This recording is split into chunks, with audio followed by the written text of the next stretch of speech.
कोई नबी आने वाला नहीं। लेकिन एक मर्तबा हमारे नबी ने फरमाया लौका नबादी नबी लकाना उमर। हमारे नबी ने फरमाया हाँ सही है, मेरे बाद कोई नबी नहीं, कोई ला नबी आबादी।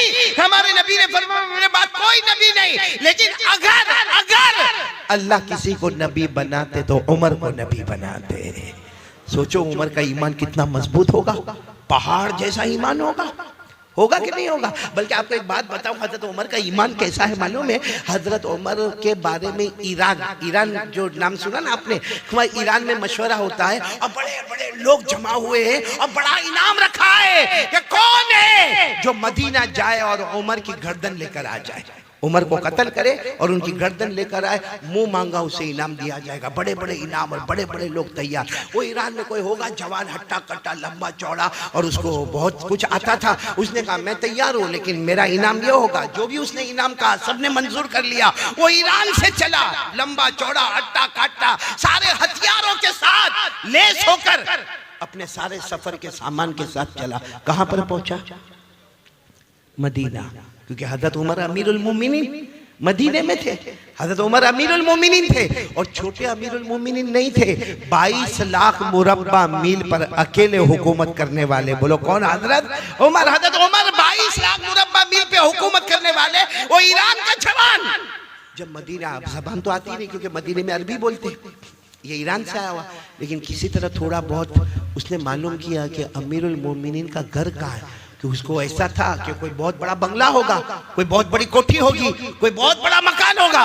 उसने कई लोगों को पूछा, सबने एक ही पता बताया कि देखो सामने जो छोटे छोटे घर नजर आते ना, उसी में एक घर अमीरुल मोमिनीन का भी है। बस आप चले जाओ वहां पे, वो जो घर नजर आता है ना, वो जो झोपड़ा नजर आता जिसकी खिड़की इस तरफ की हुई है, बस वही अमीरुल मोमिनीन का घर है।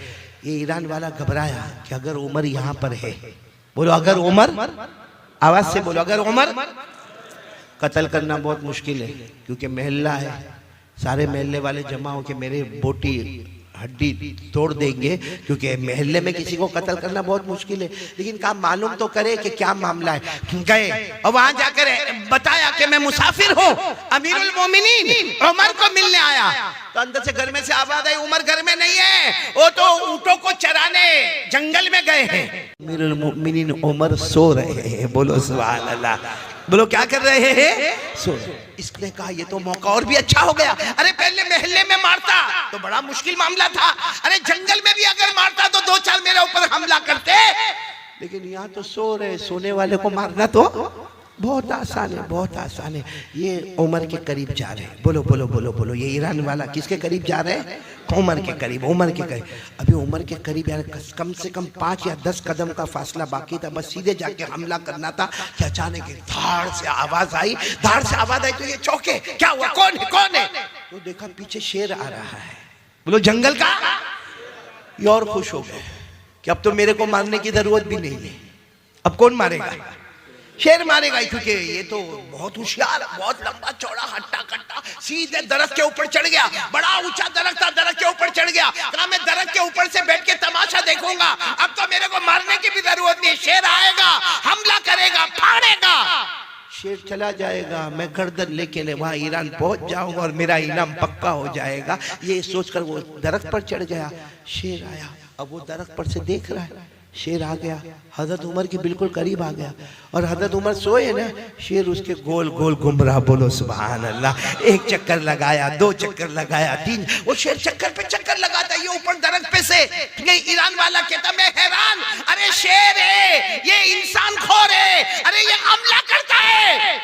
तो उमर के चारों तरफ घूम रहा है, क्या करता? ये कहते हैं मेरे पैदा करने वाले की कसम, मैं दरख्त पर था, वहां से मैंने देखा कि उमर की आंख खुली। बोलो सुभान अल्लाह। यूं हाथों को अपने आंखों पर मला और कुछ दुआ पढ़ी और दुआ पढ़ने के बाद शेर को कहा क्या हुआ, जाओ जाओ इधर से जाओ।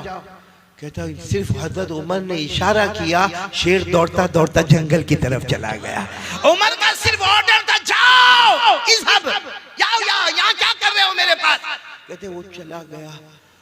ये दरख्त से सीधे नीचे आए हजरत उमर के सामने। हजरत उमर भी चौंके, लोग सामने से आते, पीछे से आते, दाएं से आते, बाएं से आते, तुम ऊपर से नीचे आए, क्या हुआ? हजरत उमर ने कहा क्या हुआ, कहां से आए हो? मुसाफिर नजर आते हो? वो ईरान वाले की आंखों में आंसू थे। कहा सब बात मैं बताऊंगा, पहले मुझे कलमा पढ़ा दो, पहले मुझे कलमा पढ़ा दो। तो फिर उन्होंने अपना पूरा प्रोग्राम बताया। तो हमारे नबी ने फरमाया तूने कलमा क्यों पढ़ लिया? हजरत उमर ने फरमाया तूने कलमा क्यों पढ़ लिया?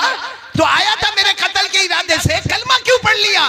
कहा मैं कलमा डर से नहीं पढ़ा, सब देखा मैंने, मैं डर से कलमा नहीं पढ़ा। मैंने ये सोचा कि जब उमर का ये आलम है कि जंगल का जानवर भी इनसे घबराता है, तो ये तो गुलाम है, आका मोहम्मद का क्या आलम होगा? बोलो सुभान। जब उमर का ये आलम है तो उमर के नबी के ईमान का क्या आलम होगा? खैर मुझे आपको बताना है कि हजरत उमर का ईमान, बोलो कैसा था? मजबूत था ना? नहीं बोलो ना, कैसा था? मजबूत था। जंगल के शेर भी गुलामी करते थे कि नहीं करते थे? लेकिन आज मैं आपको जो पॉइंट पर, ये मैंने वाकया इसलिए सुनाया, पॉइंट पर लाना चाहता हूँ। हजरत उमर अमीरुल मोमिनीन, साथ में बोलो हजरत उमर अमीरुल मोमिनीन, 22 लाख मुरब्बा मील पे अकेले हुकूमत करने वाले।